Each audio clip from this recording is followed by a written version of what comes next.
So good evening, শুভ সন্ধ্যা বন্ধুরা। এখন আমি রাতে ডিনার নিয়ে চলে এসেছি। রাতে ডিনারে আমি আবারও আজকে করছি চিলি চিকেন। যেহেতু চিলি চিকেনের ব্যাটারটা তোমাদের সঙ্গে আগে শেয়ার করছি, তো আমি এখন করছি তোমাদের সঙ্গে একটু শেয়ার করি। এই যে দেখো, আমি এখানে চিকেনগুলো ভাজতে দিই। চিকেনের পকোড়া ভাজার যে কড়াইটা, ওই তেলের মধ্যে এখন আমি দিয়ে দেবো একটুখানি গোটা জিরা। আর এখানে একবার দেখিয়ে দিই, দেখো আমি কী কী দিয়েছি। রেড বেল পেপার দিয়েছি, টমেটো দিয়েছি, অনিয়ন দিচ্ছি, এখানে গার্লিক আর একটুখানি জিঞ্জার। তো আমি আগে যেটা দেবার সেটা হলো গার্লিক জিঞ্জারটা দিয়ে দেবো।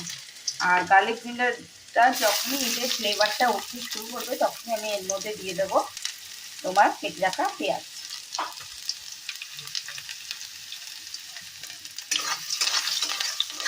তো এই দেখো, আমি এইভাবে দেখো এর মধ্যে একটা স্মেল আসতে শুরু করে দিয়েছে, তখনই আমি এখানে কেটে রাখা যে সবজিগুলো আছে এগুলো সমস্ত দিয়ে দেবো। খুব ভালো করে একটু নাড়াচাড়া করে ভাজা ভাজা করবো। বেশিক্ষণ সময় একবারই লাগে না বন্ধুরা।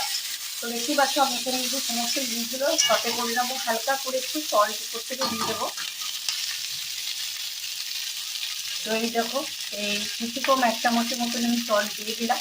আর এভাবে এখন ছেড়ে দিয়েছি, এটা এখন ভাজা ভাজা হবে বলে। তো বন্ধুরা, এটা হলো সেই পকোড়া বানানোর ব্যাটারটা। এর মধ্যে আমি এখন পরিমাণ মতন তোমার দিয়ে দেবো টমেটো সস। বুঝতেই পারছো আমি এখানে টমেটো সসটা দিয়ে দিয়েছি ঠিক 4 চামচের মতন করে। আর এবার আমি যেটা দেবো সেটা হলো এবার সয়া সস দেবো। তো আমি এখানে 1 চামচের মতন ভিনিগার দিয়েছি। এবার তোমরা টেস্টটা করবে। এখানে চিলি সসটা অবশ্যই মেজারমেন্টটা করে নেবে। আর এখানে আমি 2 চামচের মতন দিলাম সয়া সস। এবার আমি সবকটা জিনিসকে খুব ভালো করে একটা মিক্স আপ করে নেব। এটা আগে আমি সসটা একটা মিক্স আপ তৈরি করে নিই। দেখতেই পাচ্ছ এর মধ্যে আমি এবার আজিনামোটো আর একটু অ্যারারুট দেবো। তো দেখো আমি কিন্তু এটা খুব ভালো করে একটা পেস্ট তৈরি করে নিয়েছি, দেখতেই পাচ্ছ।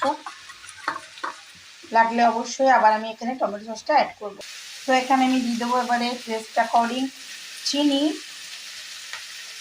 চিনিটাও কিন্তু ব্যালেন্স করবে। আর এখানে আমি অলরেডি কিন্তু ভাজার সময় আমি একটা নুন দিয়েছি, দেখতেই পাচ্ছ।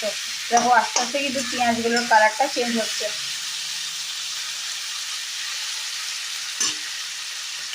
খুব বেশি একদম যাতে ম্যাচিতে না হয়ে যায় জিনিসটা। এরপর আমি দিয়ে দেবো ভেজে রাখা এই চিকেনের পকোড়াগুলো। তো দেখো আমি চিকেনের পকোড়াগুলো সমস্ত এখানে দিয়ে দিয়েছি। দিয়ে দেওয়ার পরে আমি এটা খুব ভালো করে এটার সঙ্গে মিক্স আপ করলাম। হলো এইভাবে খুব ভালো করে মিলিয়ে নিও। মিলিয়ে নেবার পরে যেটা করবো, এবার আমি একটু সময় দেবো। এটা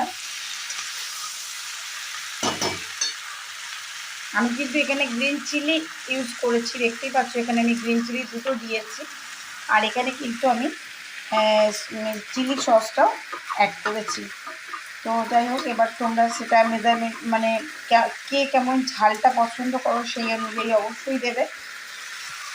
তো চলো দেখো, এখানে এটা কিন্তু ভাজা ভাজা হয়ে দিয়েছি। তো একটা জিনিস জেনে রেখো বন্ধুরা, এখানে কিন্তু সয়া সস দিচ্ছি। আর সয়া সসে কিন্তু যথেষ্ট পরিমাণে নুন থাকে। তো নুনটা কিন্তু তোমরা একটু অ্যাডজাস্ট করে নেবে। তো আমি এখানে অ্যাড করব জল। এটা একটু লিকুইডি ফর্মে থাকবে। এবার আমি এতে দেবো কর্নফ্লাওয়ার। যদি কর্নফ্লাওয়ার না থাকে তো তোমরা অ্যারারুটও ইউজ করতে পারো।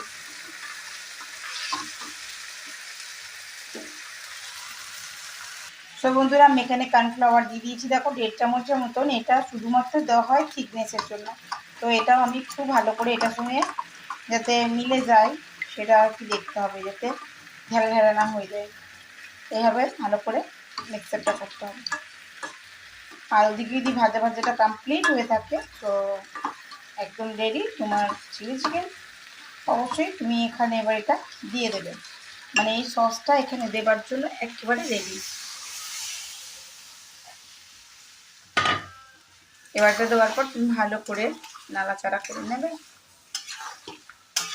দেখো বন্ধুরা, তো আমি চিকেনের যে পকোড়াটা করেছিলাম সেটাতে আমি আদা রসুনের পেস্ট দিয়েছিলাম। আর দিয়েছিলাম টেস্ট অ্যাকর্ডিং নুন, একটু কাশ্মীরি রেড চিলি পাউডার, গোলমরিচের গুঁড়ো, আর চেষ্টা করি একটুখানি চিনি আর দিয়েছিলাম তোমার 2টো ডিম, এইটা দিয়ে আমি আর কর্নফ্লাওয়ার দিয়ে আমি এটা ম্যারিনেট করতে রেখে দিয়েছিলাম। এটা হলো আমার পকোড়ার জন্য। বাকিটা তো তোমাদের সঙ্গে আমি শেয়ার করলাম। কেমন লাগছে অবশ্যই জানিও। আজকের মতন এইটুকু। গুড নাইট, ভালো থাকবে সবাই।